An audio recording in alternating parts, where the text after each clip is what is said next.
All right, I think we're good. Let's go ahead and call this meeting to order. I would remind the public that if they do wish to speak to us tonight, they need to complete a speaker form found out in the lobby and turn it in to Kim, and she'll get it to me, and we'll get to that at the community comment portion. Before that, some quick introductions to the folks up here at the table with me. To my right, Superintendent Degner, Director Eastham. To my left, Vice President Malone. Directors Clausen, welcome back. Finch, and Board Secretary Kim Colvin. It's good to have everybody back, and I see a lot of fresh new faces out there, so welcome to everyone. But that does take us right to community comment. Reminder, folks, they have 4 minutes to speak on agenda or non-agenda items as they see fit. You'll see a timer up on the screen, hopefully, to help you keep track of where you're at. So let's get right into it. We have Larry Ellingson. Step up to Mike. Right over there. Good evening, everyone. I'm Dr. Larry Ellingson. I've been practicing optometry in Iowa City, Coralville since 1983. Retired now, so I'm no longer practicing. My daughter attended schools. She went to Horn Elementary, Northwestern, and then West High School, or Northwest, junior high. And then she also went to West High. The schools did such a great job. She was accepted at Iowa Medical School and is now a radiologist, so that's a good thing. I'm here to discuss the Svpa architectural proposal for the Tyler building. The reason I want to discuss that, it's all written down here. You guys did a great job in showing all this. I've had 4 different houses built. I've had practices built, and I've had lots of proposals, lots of bids. I've never had a bid for more than one architect at one time. I've had multiple architects give me bid, but never, on this particular form, there are a senior architect, a regular architect, junior architect, and an intern. Well, I've been practicing for 40 years, and I had scores of interns, never paid them. And my philosophy is if they want to have interns, which is fine, I did many of them are now optometrists, they should pay for the interns. I also find it very redundant that, we have 4 of them. And that's not counting their technician, there's actually 5. Same thing with the interior designers. There are 5 of those positions. Again, an intern. To me, that's overkill. We don't need that many things. This is a building that's been built for years. We've all known the ACT building. And so I just want you to consider that you're using your own money, not ours. All my bids I had to pay for. And I'd like you to look at that and maybe cut it back just a little bit. Or get another firm to give you 1 architect, 1 interior designer. That was my comment. Okay? Thank you. Okay. Thank you. That was our only speaker form. We got one more walking in the door just in time. Sorry, Sean. You could just stay right there, Phil, and Okay. My apologies. Phil Hemingway. I seem to have forgotten how quickly 6 o'clock creeps up on us. But thank you for the opportunity to speak. I'm speaking as a past board member concerning what we're hearing in the news about Hills. I'll bring to the attention that Sean, Ruthina, and JP and I met, and I believe Matt, you weren't superintendent at that time, and I can't remember exactly if you were at that meeting, but we made a long-term commitment to Hills at that meeting. And I just feel that, I don't think Sean would be able to run his business if his long-term business contacts wouldn't know if he would live up to his word or his obligations that he made. Ruthina has always been an advocate for students of all students in our district, and I don't think it is limited by the fact that they live in a small town or rural.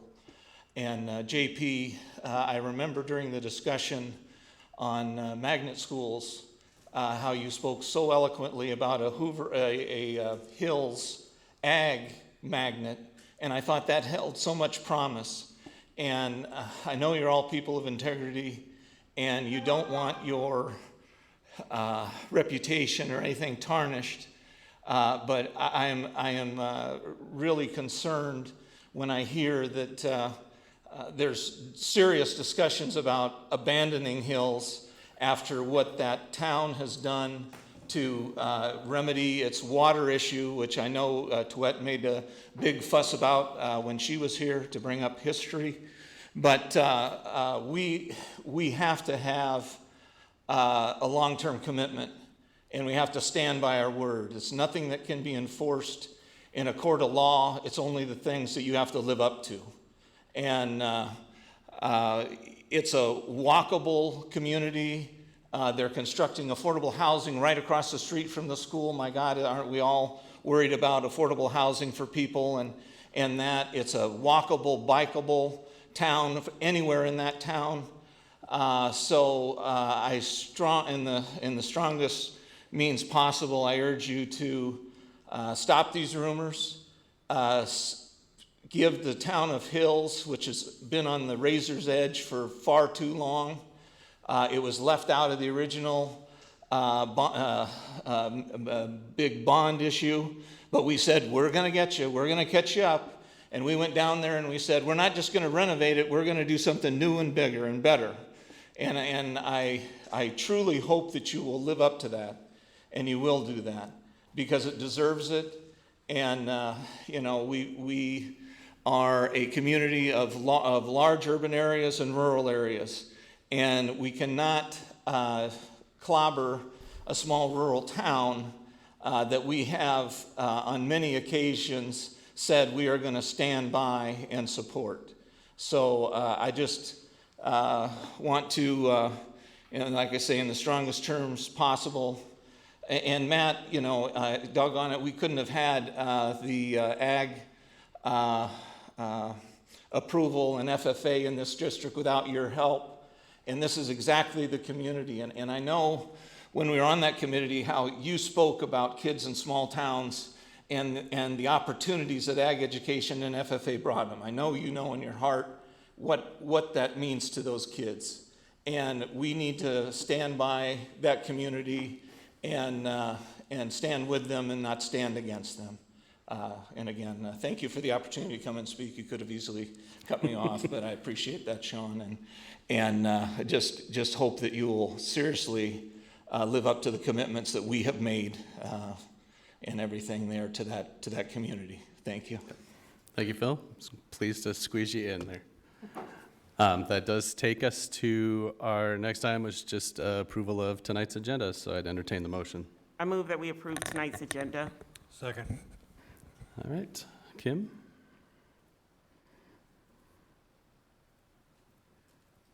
Online voting is open.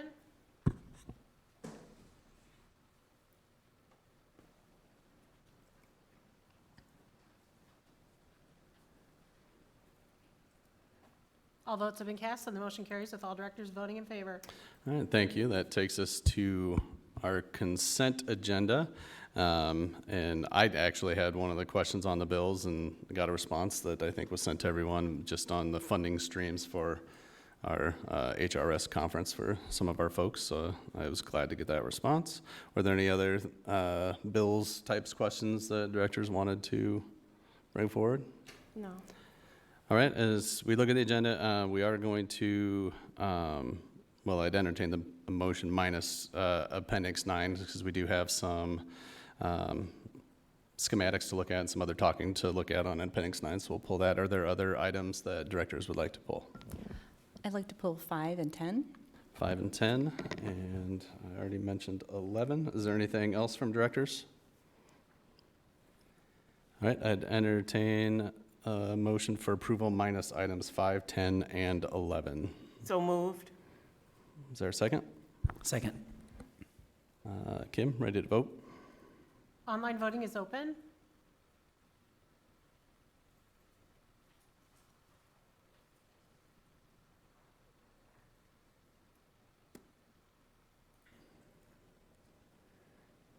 All votes have been cast and the motion carries with all directors voting in favor. All right, thank you. First up, item 5, our sports medicine agreement. Thank Director you, Finch? President Eystone. I don't necessarily have any questions, Chase. I just thought this would be an opportunity to kind of expand upon what our expanded sports medicine services and athletic training services will be with this new contract. And wondered if you'd Absolutely. be willing? Thank you. Yes, absolutely. Good evening. Thanks for pulling that so we could discuss this. And actually, we have a couple of our partners from UIHC Sports Medicine here with us this evening. You guys want to come on up? I could describe it, and I will a little bit, but I also like to offer them the opportunity to provide a couple of comments too. But we're very excited about being able to provide what we think are more robust services for our student athletes at not only the high school, but now the junior high level. That was one of the big pieces, is to provide additional support for student activities at the junior high.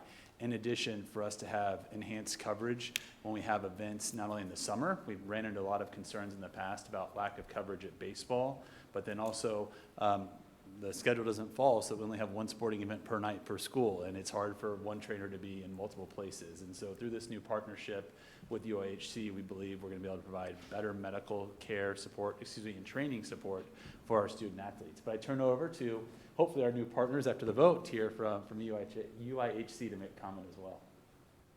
Yeah, my name's Matt Doyle. I'm actually a certified athletic trainer, so my career preparation has been in providing sports medicine care to student athletes. And I'm currently working in an outreach capacity, more coordinating services and partnerships with community members, youth events, clubs, schools, universities, of those types of things. So educational in nature, service in nature, but just really want to thank Chase for some really good in-depth discussions. We started years ago talking with Mr. Degner as well. And so I think we've had really good discussions to learn a lot about what the sports medicine needs, the athletic training needs of the district are. But I'm really excited because it's what I do. I think we can really help student athletes in the district. It's a common thing, kind of like teaching shortages. Athletic training coverage and support is very limited. Students need quite a bit of help and support with their medical needs all through school, but also activities as well. So we're really excited, and I'll let Kyle Dukeman also speak a little bit. Yeah, thanks, Matt. I'm Kyle Dukeman. I'm an orthopedic sports medicine surgeon at the U, and also team physician for University of Iowa. So not to belabor things too much, we really care about the kids in Iowa City. Our sports medicine clinic is essentially across the street from West High School. We have a lot of staff members who have kids in the community and in the Iowa City School District. So we're excited about formalizing this relationship. I think youth sports are growing. Unfortunately, youth injuries are also growing.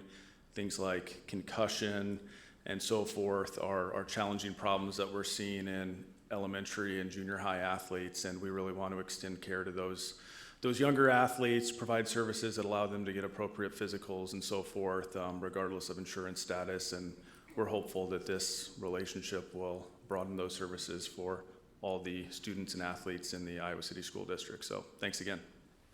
I'm glad that Kyle mentioned that last part. One of the exciting pieces for me was that they have, the university has agreed to partner with us to provide more opportunities for students to get those pre-participation physicals. We know that the ability to get a physical can be a barrier to participation in extracurricular activities for some of our students, and so we really appreciate that as well.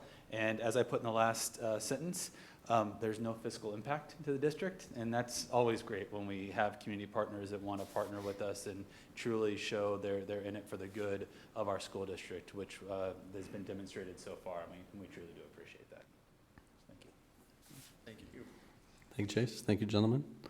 Anything further, Jane? No, I don't have any questions. All right, then I would. Sean, if you don't mind. Go ahead. I'm sorry.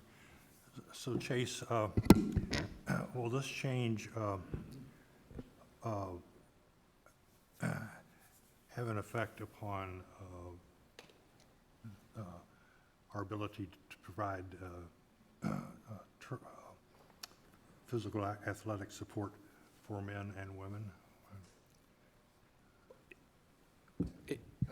Coverage at both? Coverage at Yes, both. it should expand it. And I think that's the piece that when we have multiple events going on at the same campus on the same evening, or if we have events at home when the football team's traveling, or a team that our trainers might travel with, to have somebody in both places. And so yes, we do believe that this will allow us to expand the coverage, because we're going to keep our trainers employed.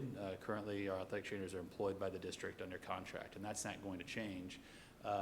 Matt and Kyle and their team are going to help provide the medical support to those individuals and provide that guidance, and then also supplement with some additional trainers that will allow us to provide for that broader coverage during our events. Okay, thanks. And I take it that the athletic directors and the various principals involved were supportive of the...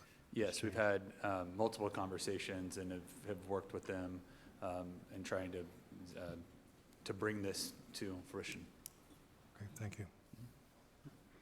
Any further conversation? All right, I'd entertain the motion. I move that we approve the, get on the right one here, sports medicine service agreement. Second? All right, Kim? Online voting is open.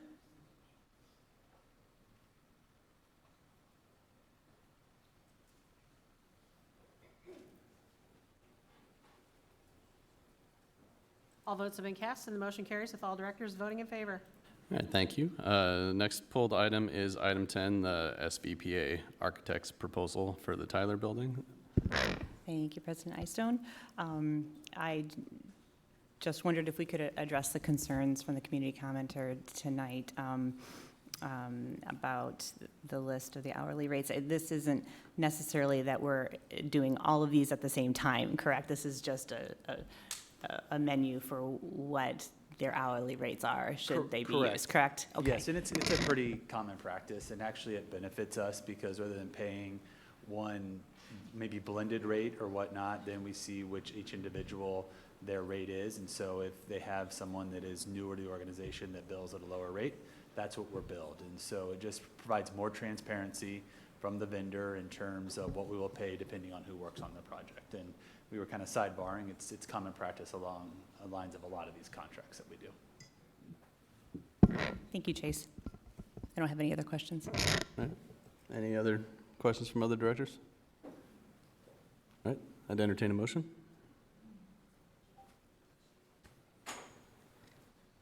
I move that we approve the Svpa architect's proposal for the Tyler building evaluation. Second. All right, Kim? Online voting is open.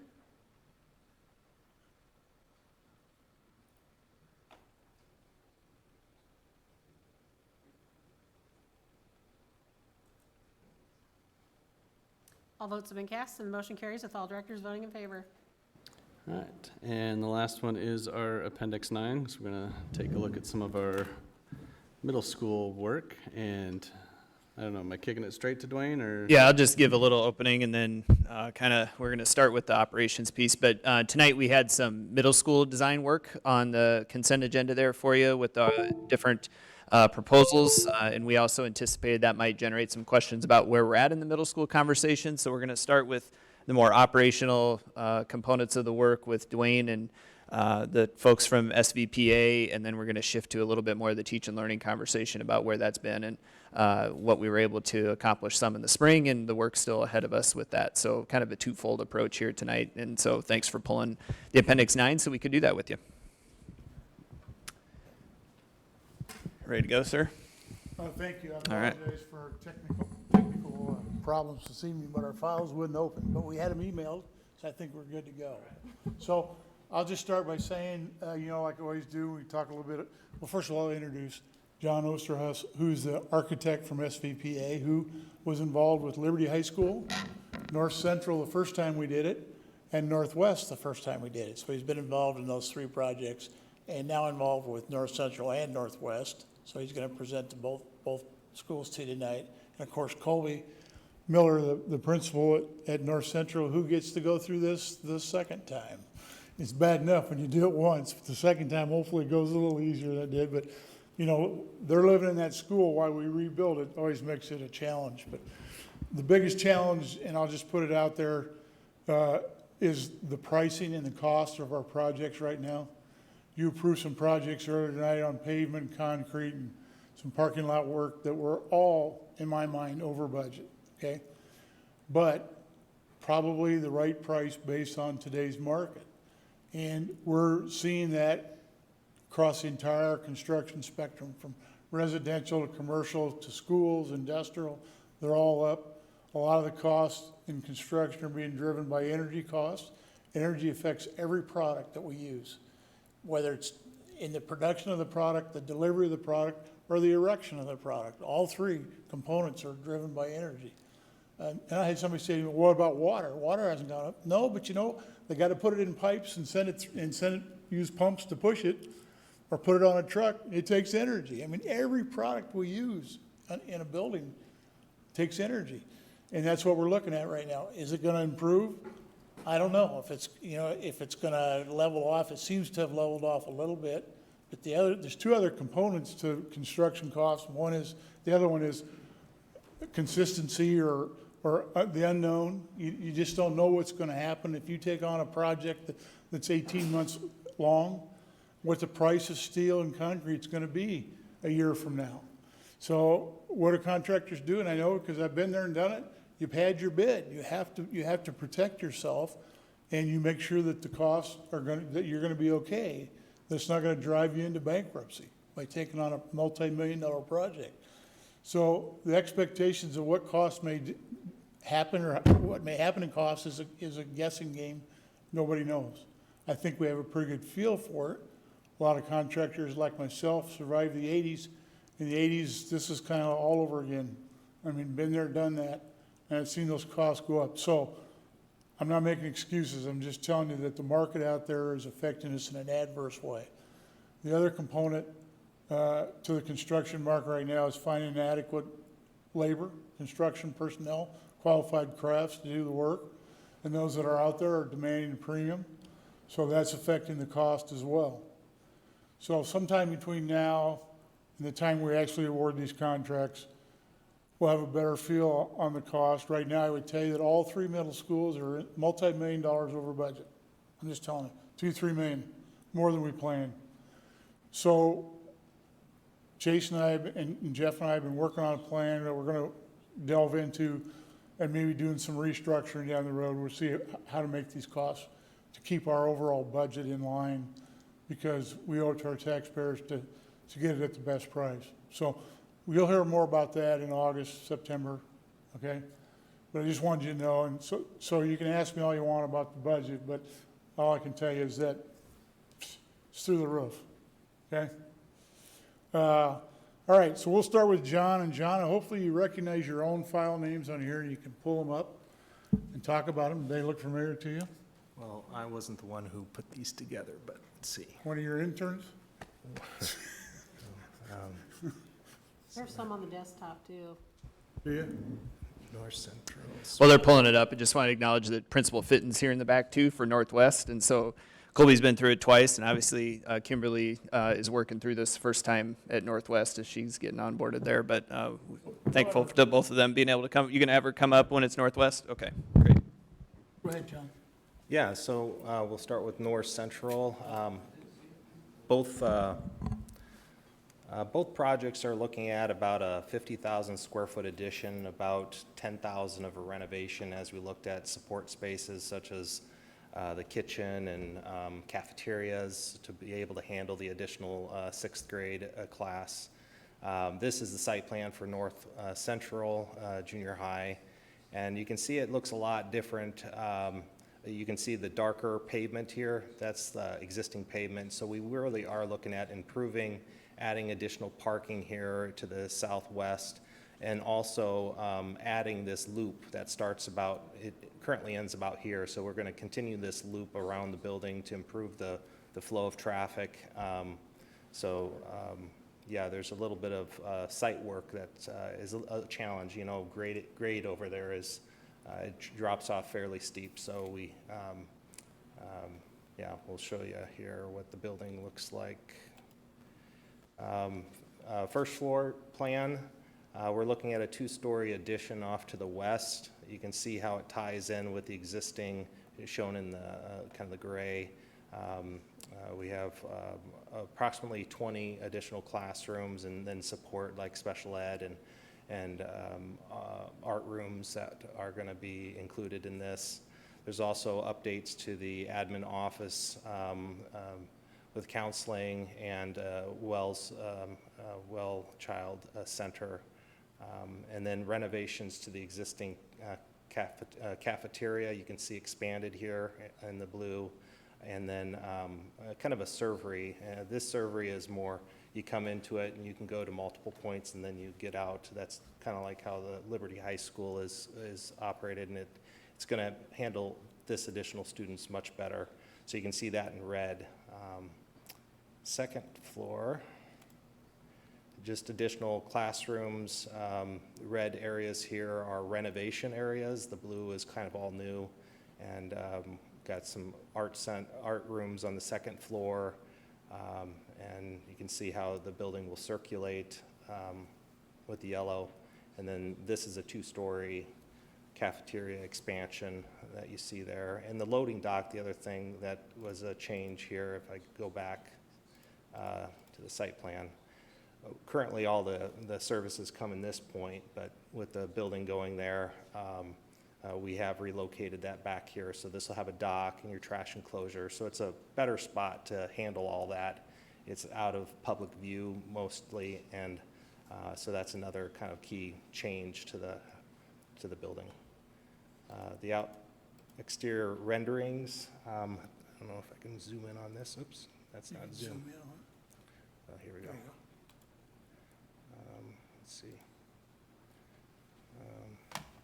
So this is the curved kind of building that you're familiar with. We're looking at picking up some of the brick banding, not all of it, but we're trying to kind of play it down a little bit, but we have some brick banding. This is at the southwest entrance, and let's see if I pan over, you can get a few more shots. So that's kind of up close at that entrance. And, oops, sorry. That'd be the northwest corner. Yeah. Yeah, this, yep. Excuse me. Southwest. There we go. So there's another shot. And this is your existing stair that comes up to the athlete complex with the new gym that we just did. And this is kind of looking to the south. Let's see here. This is the cafeteria expansion. You can see the loading dock. We have to expand the kitchen. So we have a kitchen entrance here and a general building entrance here along with the cafeteria. And let's see. A few other views showing the road that goes around it. And again, this might look familiar, a better shot. So this is your current entrance to the gym, and this is that addition off to the west. So a couple more comments I'd like to make and let Corey jump in is that I want you to know that we tried to maximize the sizes in the construction during design. You know, what I told all the architects was it can't be over-designed. It has to be functional, but it also has to fit the building, which I think this does, but it's not over the top. So by squeezing the building addition back into the building like you did on the west side, it really uses a lot of better space than going longitudinally like with the building. No, we didn't have that space anyway, but it uses the space well on both this and northwest, and I think they're functional. And we pushed and pushed and pushed until we thought this is what we need to have to move 400 students into this building. So I think we accomplished that. The other thing I'll add is that there are science rooms that are spread around the building so that Colby can do his programming thing and get that done. I'll let you talk about that a little bit. So we did spread some rooms around, some special rooms. Thank you and good evening. I would just like to make the comment to John and his team. I got to work with them back in 2018, and they were wonderful to work with. They made our building expansion the first time very painless, so we're looking forward to working with them again.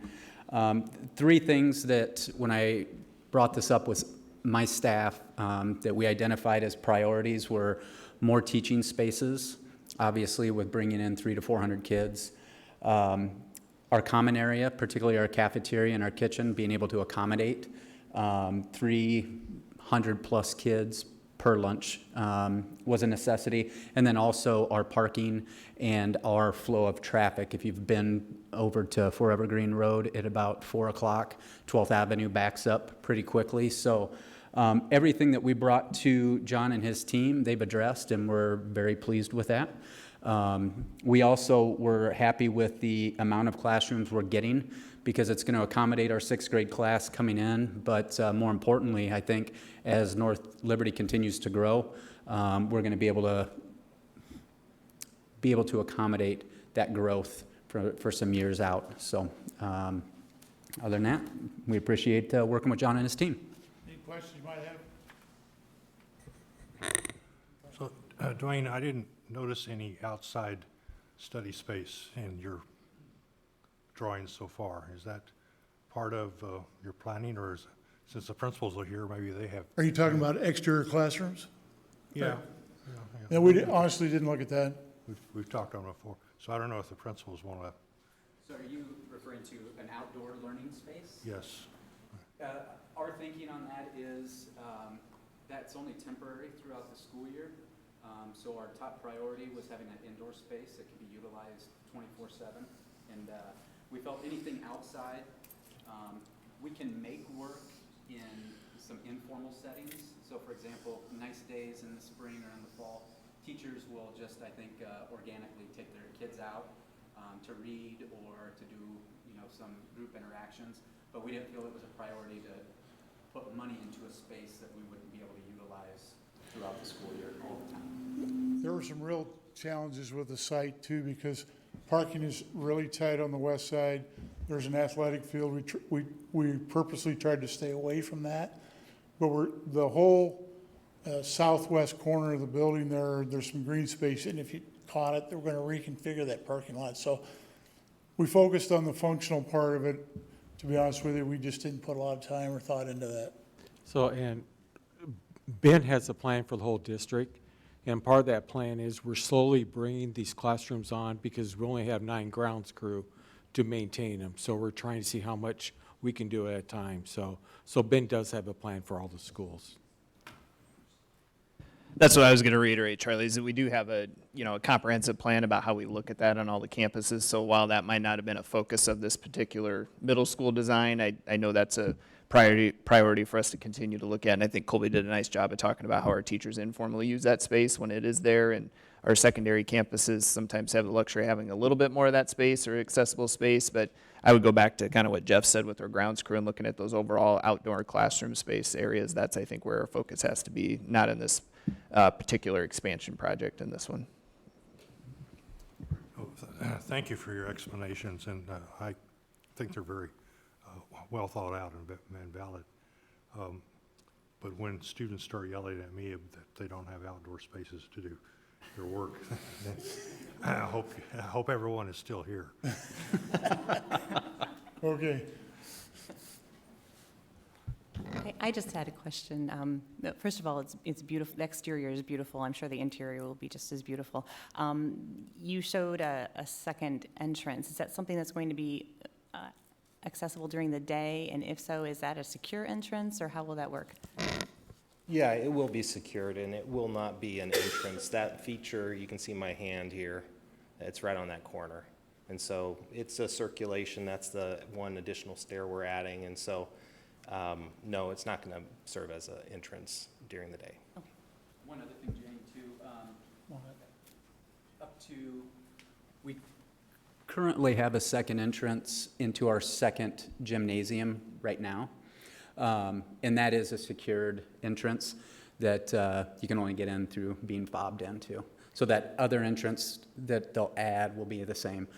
The primary entrance for any guests or visitors will come through the front. Okay, so we'll move on to Northwest, and we have Kimberly Fritton here, who's the new principal, and this is her baptism of fire. You're going to be fine.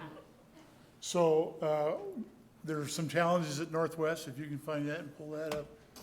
And again, the site itself, I don't know if you're familiar with Northwest, but there's a second floor that's actually over on the east side of the building, up kind of pushed into the hill. We had to look at some different places to build this without, again, impacting athletics or the parking lot. And I might add that one of the plans that you approved tonight was to expand that parking lot outside the building there in front and back. And we're gonna do that first so that we have a place to work and have people have a place to park while we're building the addition. If you know where the Tenplex is now at Northwest, that's pretty much where this new addition's gonna go, and along the whole side of the east side of the building. So some real challenges there. I'll let John take it. Yeah, so this project is on the lower level, fairly limited to a few areas, the theater, and then kind of we're relocating the art room up to kind of an art kind of suite up here with 2D and 3D art. Yeah, the building is a one-story structure that extends north to south there. We're looking at, again, the deliveries, a new dock, trash area here. This will be kind of a construction area, so you're going to lose that parking. So we're getting kind of this other paving and parking areas in place before we take that offline. But yeah, this is kind of the site plan. You might zoom in and show Charlie the place where the students could congregate. Well, I'll do that on the Okay. plan. Yeah. Yeah, I can do that. Let's go here. So this is lower level. The current fitness room is very undersized. In the last project I worked on, we weren't really able to expand that much, and so with this project, we saw that this core over here, and you don't see the spaces, there's like one special ed room and then an art room that's here that we're essentially repurposing to a fitness room. It has good proximity to the gyms and the exterior, and it's a size equivalent to the North Central latest fitness center. The other area would be the auditorium theater. We're looking at repurposing that into kind of a special ed suite. You can see the number of rooms that could be divided up, and we'll raise the floor so it's all ADA accessible there. In the second level, you can see the building addition in blue here, and how we'll create a corridor on this side and have support spaces, restrooms. In this project, we have kind of a locker commons. We still have lockers and corridors, but up on the north wing here, we tried to kind of conserve space and kind of locate the lockers in this kind of locker cove. It has a lot of glass around here, and this area here is a courtyard where the kids can go out and maybe have that outdoor classroom that you were speaking of. And then this area here is the expansion of the cafeteria. And I can go into some, let's see here. Okay, I can zoom in on that better. So this project, if you're familiar with the kitchen, but they have external freezers. We're looking at removing those and actually, building the cooler freezer within the building envelope. So the area in blue here, you can see the cafeteria expansion, and then this will be an expansion for the cooler freezer and dry foods. So that's what that looks like. I think the renderings, the last sheet here. And again, this building is very much, it's kind of simple. It doesn't have all the flair that North Central, and so we, again, try to make it look as if it was built there originally. And so if you're familiar, this is the south side. You're kind of coming up the drive, and currently there's an entrance here, and so this kind of wraps around, and this will have a new kind of exit up high on that hill. You can see it in this view here, and the existing kind of main entrance is down here lower. And then we're looking at introducing a lot of natural light through some clear story windows along that corridor. Oh, thanks, Dwayne. That's probably helpful. So we're looking at providing that clear story because we are kind of covering up the existing exterior glazing in those classrooms. So we're trying to get as much natural light into that corridor to kind of borrow that light from those windows there. And let's see. This is the back area where the loading dock occurs in the kitchen. This area here is that kind of kind of an inlet where we will have a brick patio where you can have picnic tables and expansion for cafeteria on nice days.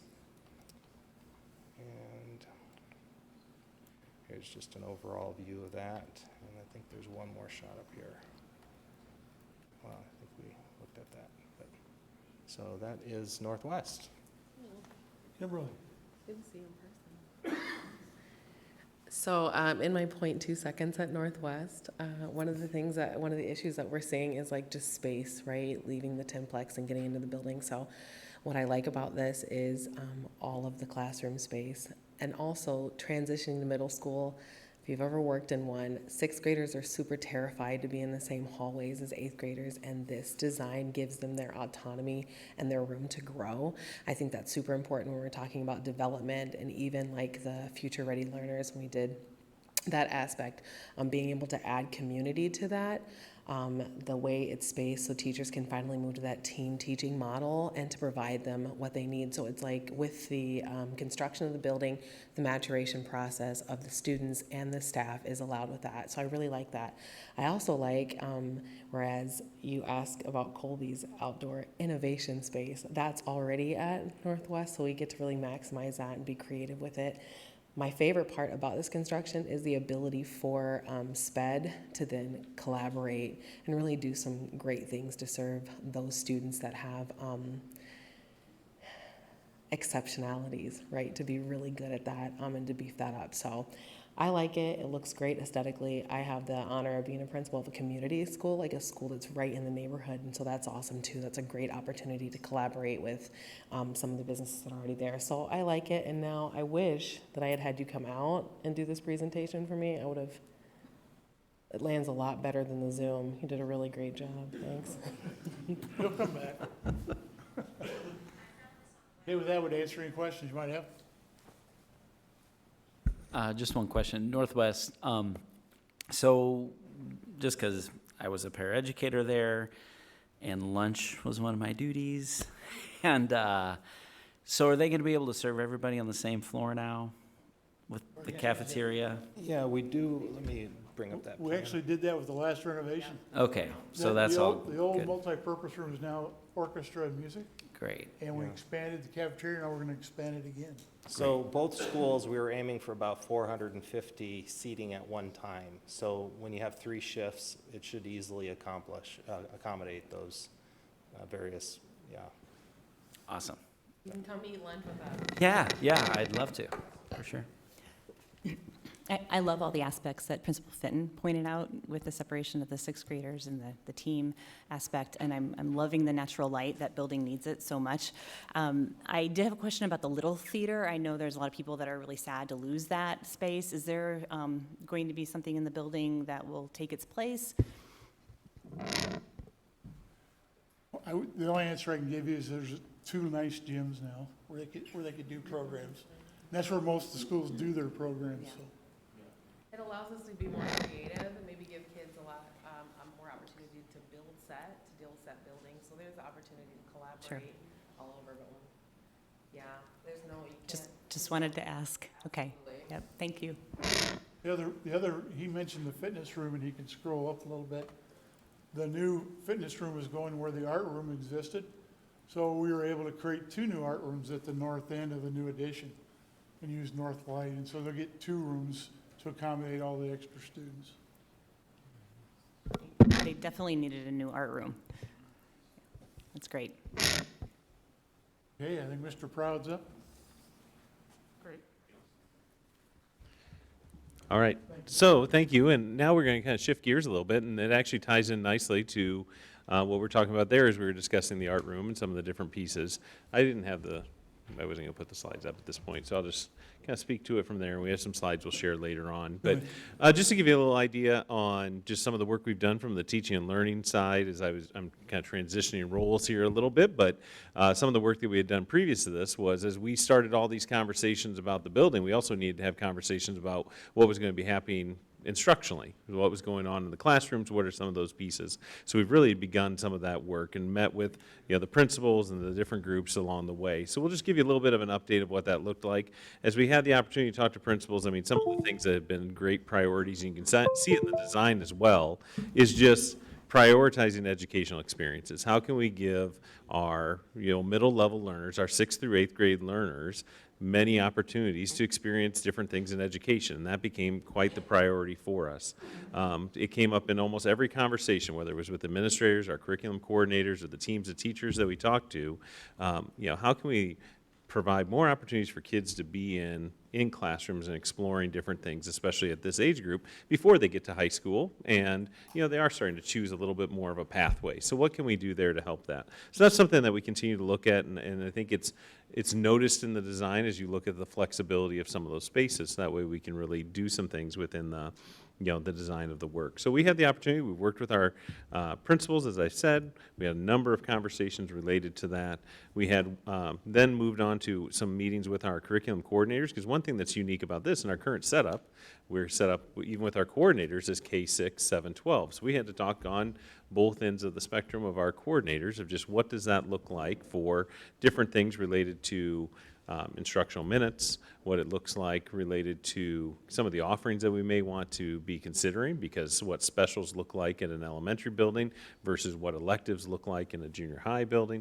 So some of those things, and trying to think, what are some of the priorities that we want to have for kids? How will that then influence the building? How will that then influence the schedule? And what's the work that we're going to be doing moving forward? So we had the chance to meet with all of our secondary coordinators as a large group. Then we had one-on-one meetings with our K-12 curriculum coordinators, and we started having targeted conversations about instructional minutes. We have some important decisions to make later on, yet ahead of us this coming year, related to some things about what does that instructional model look like for our kids, and how can we continue to prioritize those educational experiences? Because I think that was that common theme of, there was a time where a study hall was really valuable in a junior high setting. I don't know that that time is still now. As we start thinking about how homework is done and how we work on our different grading practices, really giving kids an opportunity to explore and to be in classes is far more important than having time just to do work in the school day.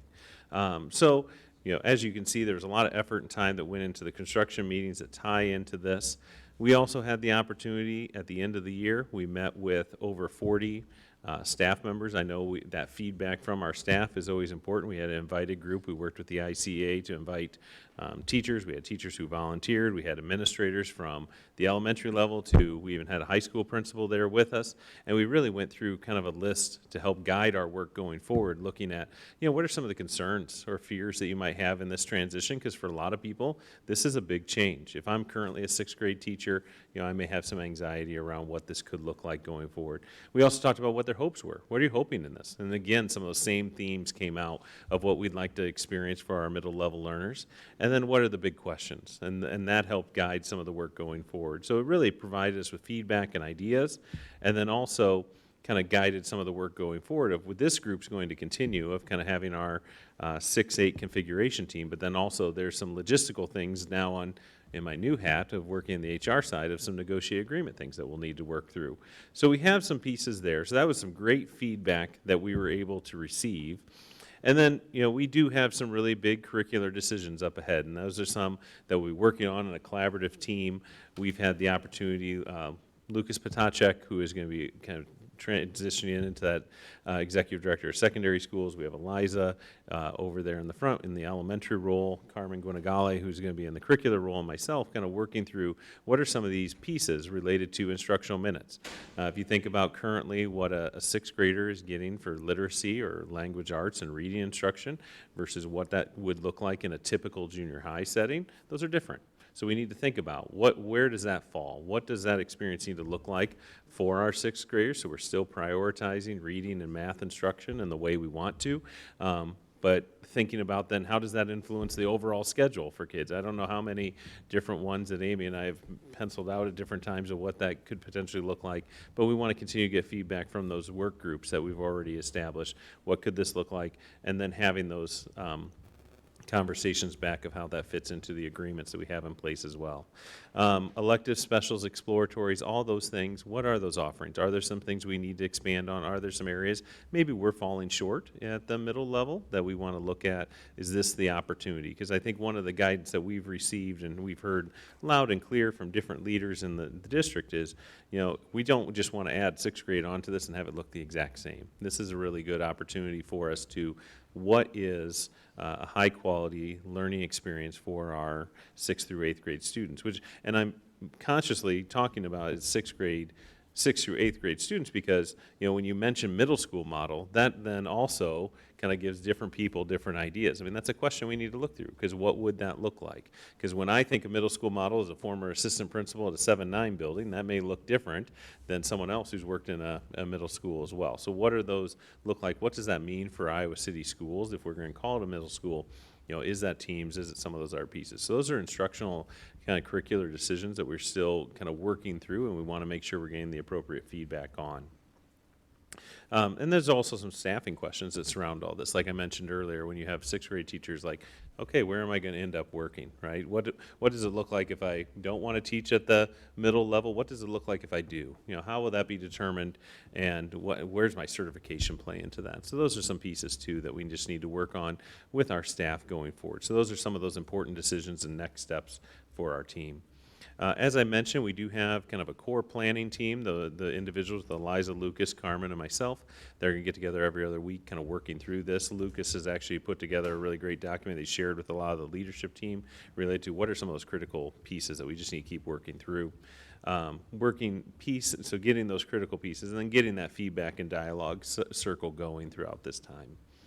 And then, some of the other pieces of next steps, we have a 6-8 planning team that will probably look at having some more input from teachers and other individuals, so that way they can be a part of that. We've been working closely with Brady to make sure that team's a representative group of the individuals that we would like to see, both at the elementary and secondary level, to work through that. There is some negotiated agreement work, so that was part of our negotiated process.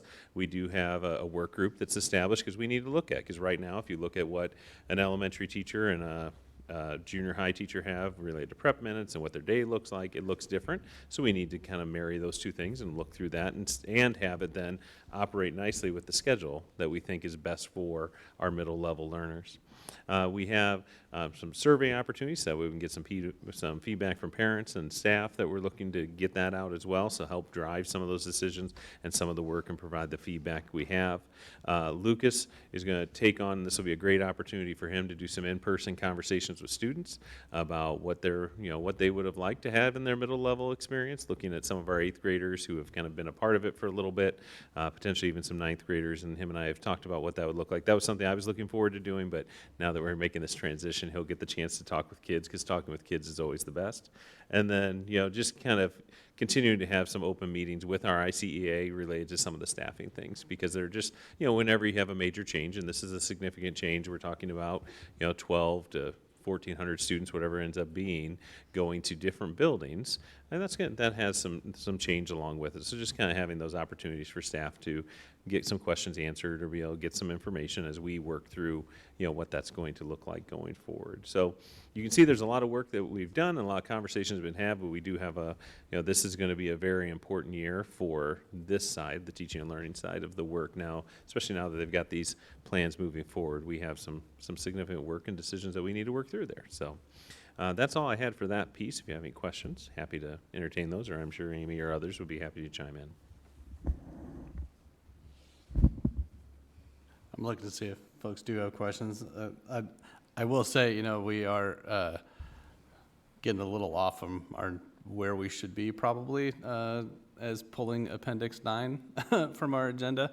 So we can have some pretty high-level questions, but I think this warrants a future topic on a board meeting. I don't want to delve too far into the weeds during a consent agenda item.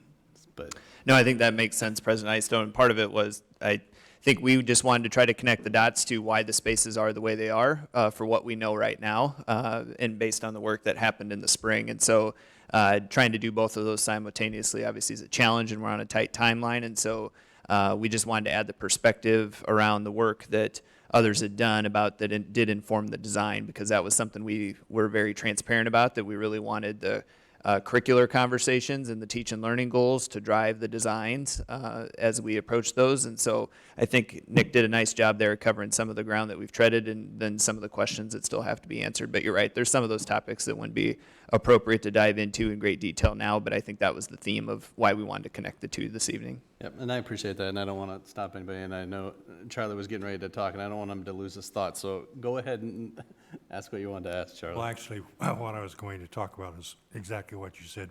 It's probably not appropriate right now. But I would maybe talk with Nick later on and just have a conversation about some of the things you suggested, okay?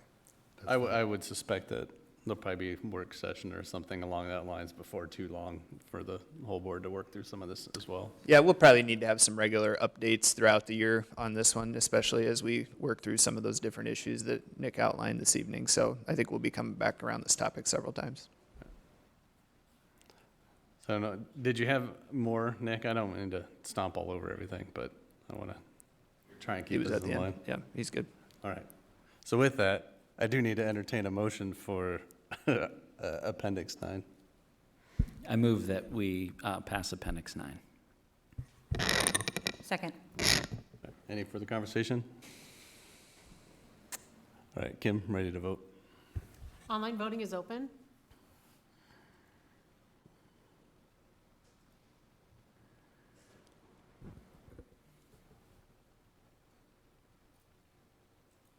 All votes have been cast, and the motion carries with all directors voting in favor. All right, thanks, Kim. Our next item is our policy review. It looks like we've got a few changes, mostly due to some changes to the law, it looks like. I don't know if you want to hit some highlights. Yeah, I touched on some of these as we did the legislative updates throughout the year with what the legislature was working on. And so probably the most notable one to draw your attention to there is the change in the open enrollment timeline. And now that there is a lack of a timeline, they've removed the March 1st date for open enrollment, so students can open enroll in and out of the district at any time. The only thing really preventing students from maybe doing that would be the deterrence of the athletic ineligibility time period. Districts can agree mutually to waive that ineligibility period, and we've already stated to our staff that we would not be waiving that. I think we just lead to more poor examples of behavior from either adults, probably mostly the adults surrounding the students, about how to problem solve situations and how to do that. And then we see poor adult behavior, whether it's around sports recruiting or difficult situations, and our lack of ability to resolve those conflicts in an effective way. So we've been clear that that's not an approach our district will take in waiving that ineligibility period.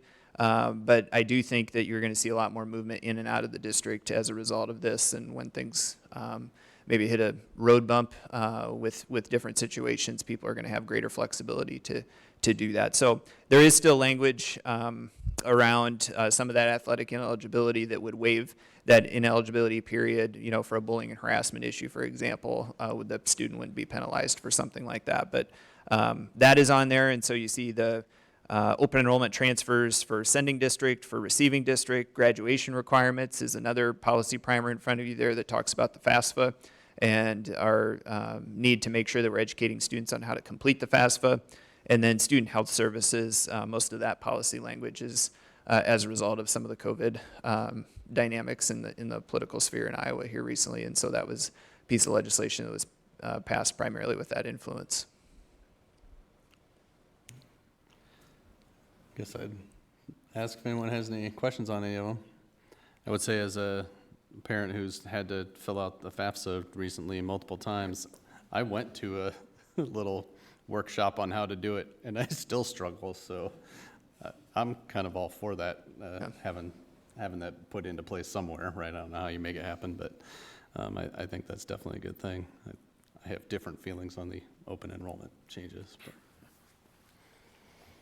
Nothing we can do. All right.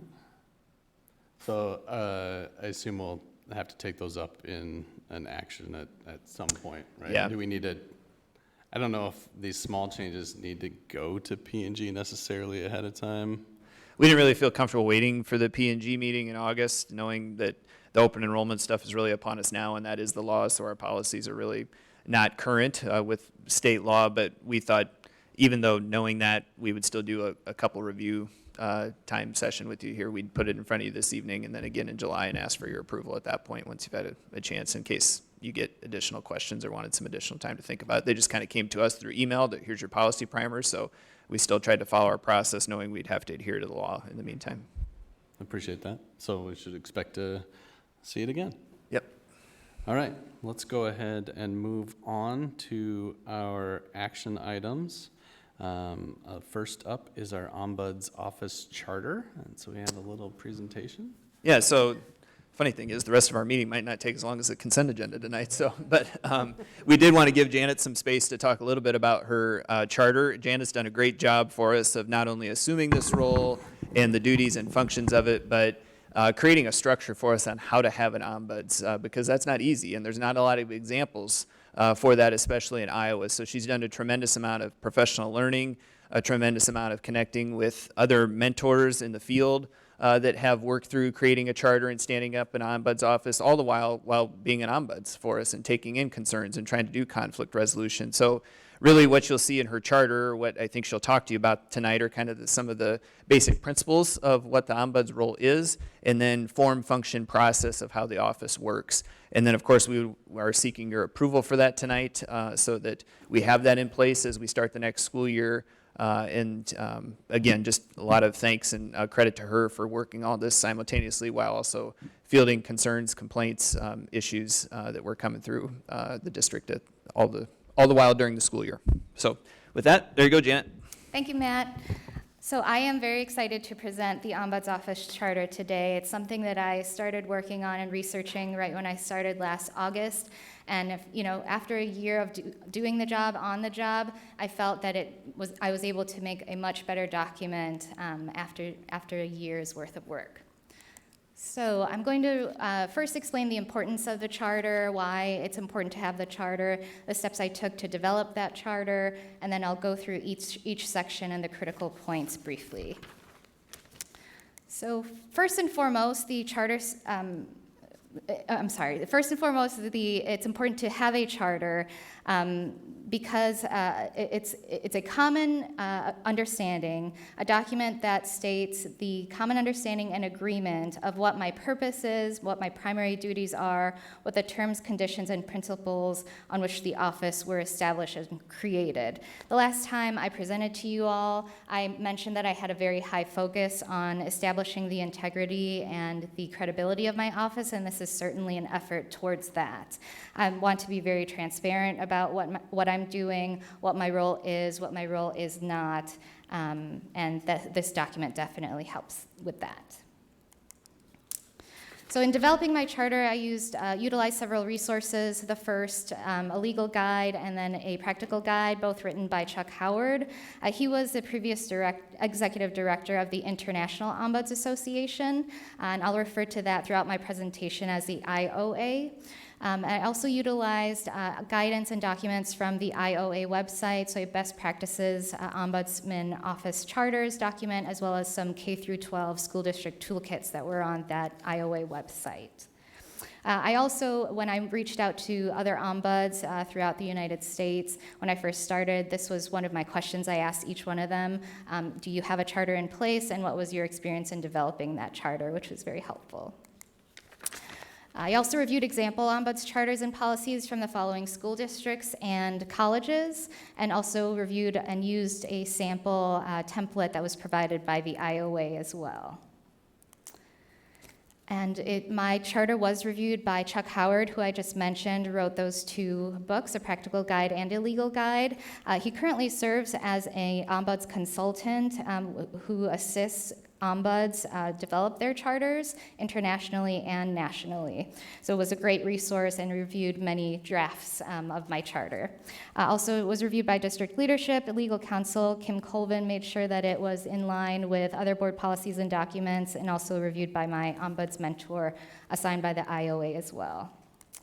So there are 11 sections of the charter. Wanted to be very concise. I did start off with, I believe it was a 15-page document and made it much more concise down to a 5-page document. So we'll go through those sections briefly. So the charter starts off with the purpose, stating the purpose. Why was the Ombuds Office created? And that's to raise awareness of concerns, promote a civil, equitable, and inclusive organization, and improve organizational culture. To also serve as an informal conflict and concern resolution resource for district constituents, including parents, guardians, students, and employees as well. I wanted to keep the duties of the Ombuds very clear and concise, so my primary duties are, 1, to assist individuals with exploring options to resolve conflict and concerns when they come up, and then to also monitor the data that's coming through my office, the data of those concerns, in order to raise awareness of emerging issues.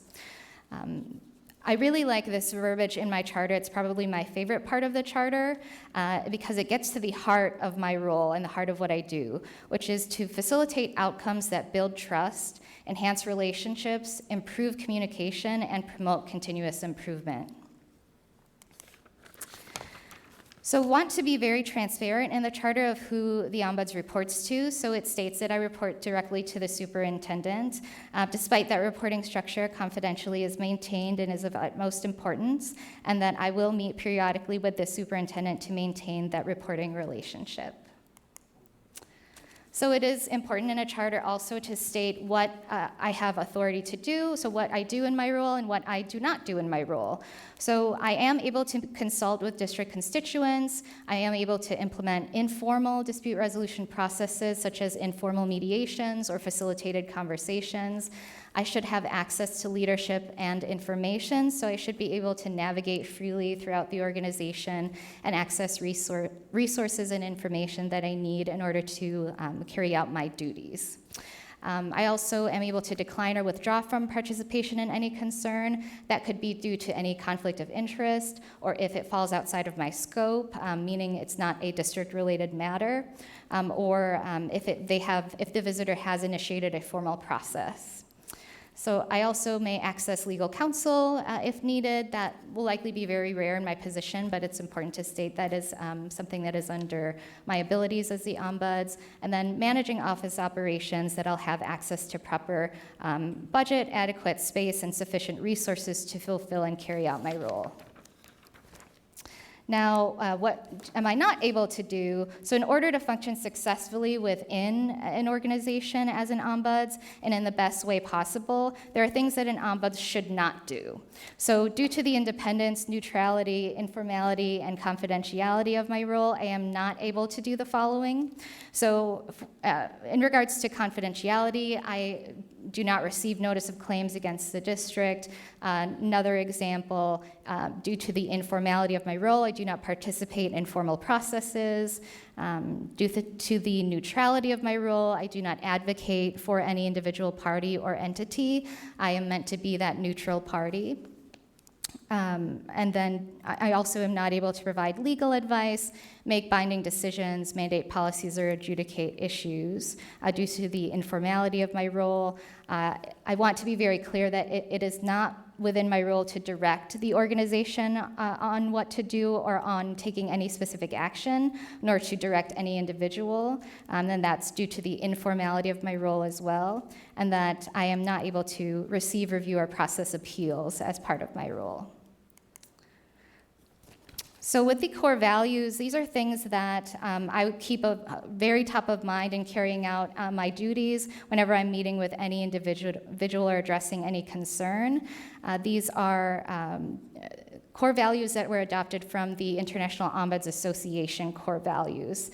And it is required, and they are part of the charter because it is required, and it is important that the work of the ombuds be carried out in that very professional way. And so the standards of practice and the code of ethics are incorporated into the charter and should be considered as part of the charter. These are directly from the International Ombuds Association website. The guiding principles is probably the most important part of the charter. It is the longest section of the charter, and so I'll go through this briefly. Independence, meaning I am separate from other district departments. I am meant to work collaboratively but independently.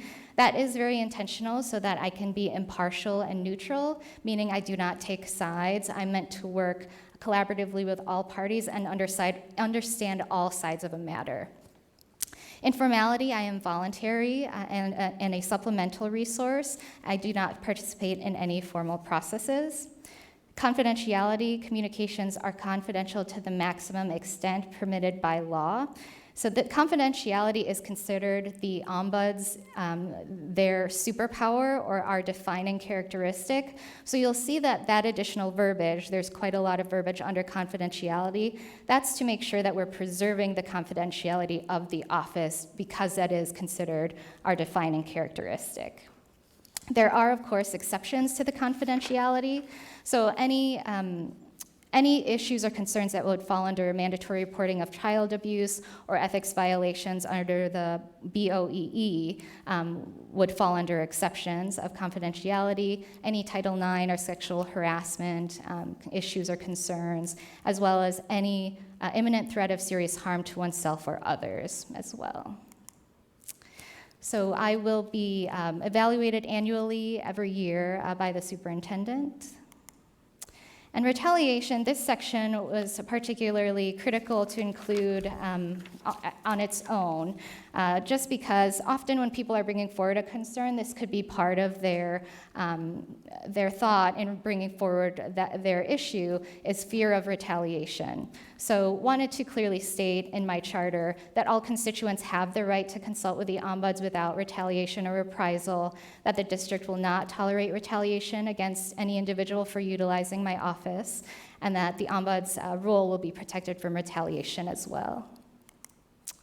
And lastly, amendment and revocation of this charter. So this charter may be amended or revoked only by school board approval. So any questions? Anyone? Go ahead. Thank you, Janet. We are so grateful that you are here and that you are in this position and creating it with such integrity. I agree that piece about retaliation is very important, and I just wondered how will the district assure that won't take place? And sometimes it's so difficult to even prove that retaliation is taking place. That's a great point. I think a great question. I think a start is making sure that it is in the charter, clearly stated in the charter, that I'm advertising that charter very well on the website. That is something that, certainly if that's a concern, usually when a visitor comes to my office or contacts me, that they'll state that concern very clearly up front. And then I'm usually able to talk through that, and we'll talk through just what I've stated in the charter, that's something that will not be tolerated and is in writing, that's part of the charter. So the charter is something that does certainly help towards addressing that concern. So I hope that answers that. Yeah, I think it is a good question, and I think that the rumblings of this position started a long time ago, and to me, what you need is trust, and I think that's what this is about. This is about building that trust. You, as a person, are critical to that, and everything we've heard and we know, or that I've certainly heard and have come to know about you, really engenders that trust, and including the work that you've done to put this charter together. And that last piece, right, that this can be amended or changed by any board. I mean, I also think that this is a more robust way to get this charter in place, a really good charter, so that future boards will see the importance of this role, and so that it isn't just you, that whoever might come later would also be here in that role. And to that, yeah, no questions, just you've done a great job with this, and I couldn't be prouder of this step the district is taking in building that trust with our community and within each other, and I just think it's going to make us a stronger organization, so thank you. Wonderful, thank you. I'll just agree with Director Clausen. This is a very well organized and detailed charter. So I appreciate the work that you spent over the last year ensuring that you had a very solid document to bring before us, because and when I was reviewing the documents over the weekend and comparing it to even my employer's charter, it's not as detailed. But this is a very great example for K through 12 Ombuds office. So thank you. Thank you very much. Yeah, I would just say I appreciate the intentionality of creating a charter. The charter's kind of become a new thing in my professional life, where, you know, we'd have a problem and we'd try and solve it, and we'd have a bunch of conversations, and then people would kind of go randomly do their own things, and then we'd come back and be like, well, we talked about it, we didn't really get anywhere. And when stuff stopped working, that's when they're like, all right, we're going to put a team together and we're going to have a charter, and the charter is going to tell us exactly what the problem is and how we're going to solve it and how we're going to measure that we solved it, right? Like, and it keeps everybody focused, right? And I think this position, without this in place, would have yanked you all over the place, and I don't know that we would have been in as good of a spot as I think we're getting to. So I think this helps define it for everyone to really set those expectations. And when everybody has clear expectations, I think that's what leads to trust, right? When you just don't know what to expect, it's hard to trust that people are doing their job then. So I just appreciate that we even decided that a charter is the way to go, because I think that's really going to help us out. Absolutely. Thank you. Yeah, Janet, I've been really impressed with you and your work since you met with each board member when you first came on board. So appreciate this. And I hope this will, it looks to me like this will address issues that we've had in the past. So thank you. Thank you very much. Thank you. Any other comments or questions? A lot of you guys have just anchored back to the history, and I would just remind you this came out of summer of 2020 in our initial equity action steps, and so I just think it's probably just a point of pride for us to think about, right, that we committed to some of those things and we continue to see those through and we keep working on them, and I think that's an important piece to our community to show that those events may have happened 2 years ago, but our work has continued on, and it wasn't just for show or for lip service, that these are things that we've continued to dig in and spend a lot of time on and really commit to change in the district. And so I think we should take a moment to be proud of that. Of course, we still have our warts and our faults and our issues, but I think this is one we've showed some good perseverance around. So thanks for hearing Janet out, and she'll continue to do a great job for us. With that, I would gladly accept a motion to approve. I move that we approve the Ombuds office charter. Second? All right, Kim? Online voting is open.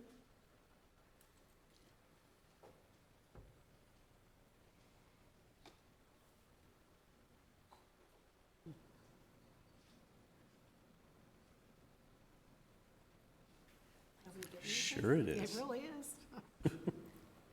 I'm a yay. All right. Do you want to do it verbally? Yeah, I'm a yay. have to. I'm a yay. Any of us have. Clausen, Yay. Malone, Yay.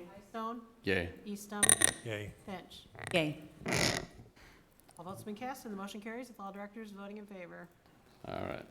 We have one other action item on selling some bonds, and I think we're going to get a little preamble. Yes. Suzanne Gerlach's here from PFM Financial Advisors, and serves the district in this capacity with our bonds and for a number of years. And so she's going to do most of the presentation. So I thank her for driving over from Des Moines tonight to do this presentation about our bonds today. And she has pretty exciting news. And this is a partnership with PFM and with Piper Sandler. Piper does a lot of these save revenue bond issuances, and so that's why the partnership and both parties were involved. So Suzanne, it's yours. Pleasure to be here tonight. So first, want to just talk a little bit about what's changed since we first started talking about the bonds, and then so we came with 20-year bonds. We brought Piper Sandler in to be placement agent, who is the agent that negotiates directly with the banks. I represent the issuer, the district. The private placement agent represents the banks and negotiates. And so through discussions, the 20-year bonds are just not as favorable with the bank market. As you can imagine, when interest rates are rising, no one wants to lock in for 20 years. And in order to secure the best rates possible, it was recommended that we cut those to 15, which meant we reduced a little bit of the par. So we went out with $61.3 million, but rates came in so well that we get to go up to $65 million, which is the good news. And so we received 8 different proposals from 6 different banks, and I'm very excited that we had 2 local banks included in that. We had Midwest One that sent in 3 different proposals for options, and Hills Bank that sent in like a partial. They couldn't buy all of the $61 million, but had sent in a partial bid. Unfortunately, those weren't the winning bids today. The rate range, right? So when we do the private placements, it's not like where we send out the bonds and everybody just gives us a TIC based on one structure. We open it up and say, okay, what can you do to give us your best rate? And so we get different call dates, different options with the bonds. And so we got a variety of proposals, and what we call the standard proposal, we got 5 different standard proposals with rates ranging from 3.34% to 3.86%. So, when he told me 334, I was very excited. GO bonds at 15 years we're probably over that right now, so very excited. Truist Bank out of Charlotte, North Carolina, proposed a 334 rate, and I think we were thinking 375 to 4%. So that's what we were planning on, and so now since rates came in so low, we're going back up to the $65 million for the par amount. So I'm happy to answer any questions you might have, but I'm thrilled with the 334 in today's market. Yeah, I'll take that. Any other questions? Yeah. I think you did a good job. All right. Anything else to add, Les, before we? No, just again, thanks to Suzanne for that. And, this is kind of the backside of what you heard earlier with the FMP 2.0 projects, and this is the money that's going to support those projects that we heard about earlier. So kind of full circle here. Any other questions, directors?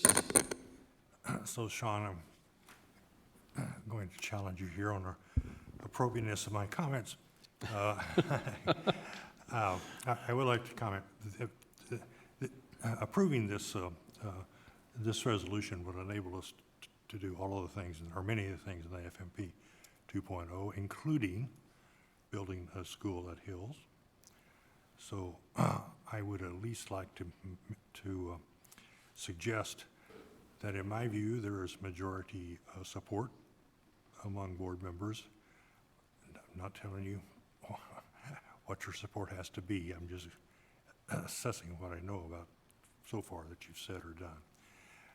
That there is support of board members for going ahead with the construction of the school at Hills. And I hope the people interested in our deliberation about continuing the school down there get some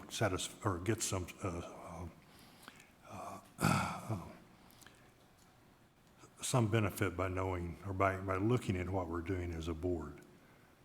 I don't want to certainly suggest that board members should not say what they want to do. That's contrary to what the majority of us want to do. But I think communities can get some assurance from knowing, or from looking at what the entire board seems to be inclined to do. And we will have another conversation in that area at the first meeting in August. I think we're going to not do it at the next meeting because we will be missing people like our superintendent. So that would be the meeting to attend if you're interested in that topic, for sure. With that, I would entertain the motion on our sale. I move that we pass a resolution directing the sale of approximately $75 million school infrastructure sales, services, and use tax revenue bonds, Series 2022. That's 65, not 75. Well, that's what's on. Oh, I'm looking at our motion here, I guess. Oh, wait a minute. We updated the motion late this afternoon when we got the final bond numbers. Well, okay, so that's just what's on board docs. So resolution directing sale of approximately $65 million, school infrastructure, sales, services, and use tax revenue bond series 2022. Is that good? I think we're good. Second. Online voting is open? Yeah, we'll try this again, What? Oh, if our voting works. yeah. Hey, All votes have been cast, and the motion carries with all directors voting in favor. all right, thank you, everyone. Next up, we have our director liaison report, and it's summer, and it's very light. But if there is anything that directors would like to highlight or talk about? Gone. All right. Last item is our agenda setting. We did kind of survey the team on whether or not we can have a work session next Tuesday to eat up another Tuesday night in the summer. I actually have a suggested change for that, All right. President Eystone. So I worked with Mr. Shutt today from the association and thinking about trying to get some survey feedback, and people arranged for the summer has been a little bit more challenging than we anticipated on our end. So what we would like to suggest, or what I would like to suggest to you tonight, is that at our first P&G meeting, that we would consider a draft policy, run it by P&G, and then go out for the feedback once we have something to kind of get feedback from, because that was part of our other challenges, what questions to exactly ask and how to format that feedback in a satisfactory way. And so we thought maybe a better approach after looking at that would be to create some kind of a draft policy, match it up to some of the work that we already have done in handbooks or in our Sbpa or in our acceptable use agreements, and run that by P&G. And then once we got P&G's feedback, we'd try to get some additional staff feedback for consideration on an actual policy that we move forward. So if you'd be amenable to that, we would be suggesting not going forward with the work session next week. Well, I'm a firm believer in having something to start conversations with instead of just being a free-for-all and let everybody just throw their, darts at the dartboard. So I'm on board with that. Looking at other directions, I see a lot of head nods. So, Yeah. and I think we'd all be glad to get a Tuesday back too. So, yeah. All right. Pretend that's not there. We do have our meeting on the 26th. Again, it is fairly light. We are getting our operations report. I think Chase is stepping in and pretending to be Matt for the meeting and giving us a nice operations report. Otherwise, it is fairly light. I think we're still missing one of our directors as well. So, is there anything critical that directors or the admin team would like to get on there that's not on there yet? Sorry, no, but just to be clear, President Eystone, you mentioned that the Hills discussion will take place at the first meeting in August. Correct. Which is the 9th, correct? Yeah, that first regular meeting of the board will be the 9th. Yeah, and that's when we'll revisit that topic. Yep. All right. Nothing else to add. There also is a closed session tentatively scheduled for the first Tuesday in August as well. So I don't know, other topics for either, next meeting or future meetings that we want to make sure we get just kind of slotted in. I know Superintendent Degner had sent us out kind of a list of a handful of topics kind of scattered over the next few meetings already. Was there anything else we needed to slot in? Nope. All right. And that brings us to end. If there's nothing else from anyone, I'd entertain a motion to adjourn. So moved. Second. All in favor? Aye. All right. Thank you everyone for your time.